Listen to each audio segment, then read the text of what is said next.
सो कि क्लास 10 काफ़ी important question है एपी का। यहाँ पे 100% आपके बोर्ड में आ सकता है, हॉट्स में आता है क्वेश्चन, ठीक है। काफ़ी ज़्यादा इंपॉर्टेंट क्वेश्चन है, इसको 100% करके जाना आप।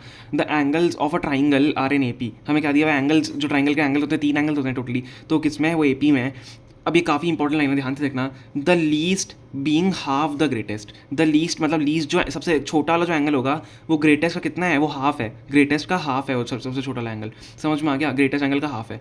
Find the angle.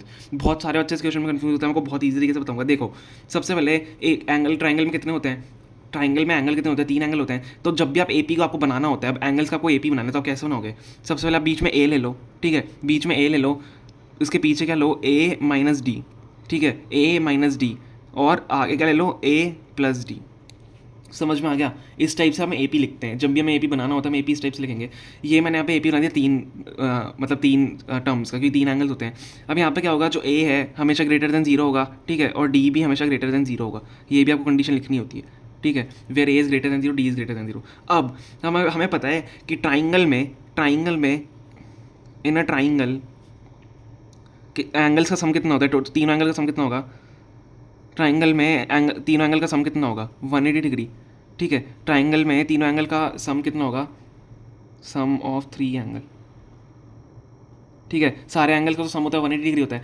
तो ये प्लस ये जो हमारे होंगे कितने होंगे, 180 डिग्री के बराबर ही तो होंगे। तो यहाँ से हम क्या करेंगे, एक टर्म की पहले वैल्यू निकालेंगे, देन दूसरी टर्म्स की हम यहाँ से, मतलब जैसे ए की वैल्यू निकाल दी, देन डी की निकाल लेंगे। तो ए माइनस डी प्लस ए प्लस डी हमारा कितने के बराबर होगा, 180 डिग्री के बराबर होगा, ठीक है। सिंपल सा है। तो अब हम यहाँ पे क्या करेंगे, देखो क्या क्या कैंसिल हो रहा है, देखो माइनस डी और पॉजिटिव डी कैंसिल हो रहा है, इसका मतलब यहाँ से ए की वैल्यू निकाल सकते हैं। तो A plus A 3a is equal to 180 degree. तो यहाँ से ए की वैल्यू कितनी आ गई, 180/3 कितना होता है, 60।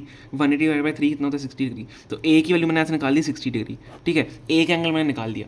अब हमें क्या दी हुई थी कंडीशन, अब वो कंडीशन अप्लाई करेंगे। The least being half the greatest, जो सबसे छोटा वाला एंगल है, मतलब ए माइनस डी सबसे हमारा छोटा वाला एंगल है, वो ग्रेटेस्ट का हाफ है। सबसे छोटा वाला एंगल ग्रेटेस्ट का हाफ है। काफ़ी इंटरेस्टिंग है देखो क्वेश्चन। अब देखो क्या करेंगे, least being half the greatest. तो लीस्ट मतलब जो लीस्ट है हमारा, A minus D being half the greatest, being half the greatest, A plus D का हाफ है। समझ में आ गया। ए पी से हम कर रहे हैं, ये हमारे सेकंड पार्ट चल रहा है, फर्स्ट पार्ट चल रहा था, ठीक है। अब हम यहाँ पे इसको सॉल्व करेंगे। 2 को इस तरफ भेजो, 2a माइनस 2d, ठीक है। 2 इस तरफ जाके दोनों से मल्टीप्लाई हो जाएगा, is equal to a plus d बचेगा।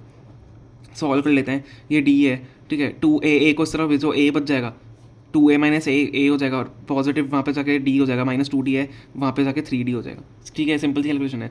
तो a is equal to 3d है, तो d की वैल्यू क्या हो जाएगी, a/3।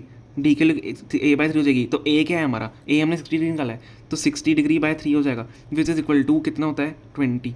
समझ में आ गया, 20 डिग्री। तो डी हमारा क्या आ गया, डी हमारा 20 डिग्री आ गया। ए हमारे पास कितना है, 60 डिग्री, डी हमारे पास 20 डिग्री है।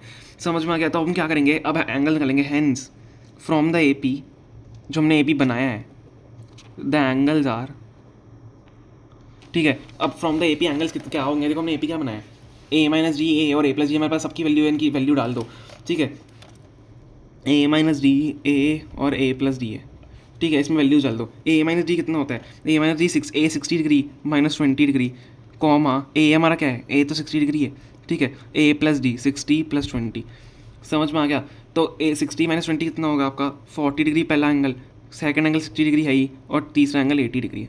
तो अब ध्यान से देखो, हमने 3 एंगल निकाल दिए, ठीक है। और आपको क्या दिया था, the least being half the greatest, least being half the greatest, 80 का हाफ 40 तो है। तो इसका मतलब आपने क्वेश्चन बिल्कुल सही किया, आपका यही आंसर होगा। आई होप आपको समझ में आ गया, मैंने बहुत ईजी तरीके से आपको समझाया है, ठीक है। काफ़ी ईजी क्वेश्चन था, काफ़ी इंपॉर्टेंट भी है क्वेश्चन, ठीक है। हमें डी और ए की वैल्यू निकाली थी, बहुत ईजी तरीके से निकाल दी। बस मेन ये है कि आपको ए पी क्या कैसे सेलेक्ट करना है, ये इंपॉर्टेंट है। Okay, thank you so much for watching.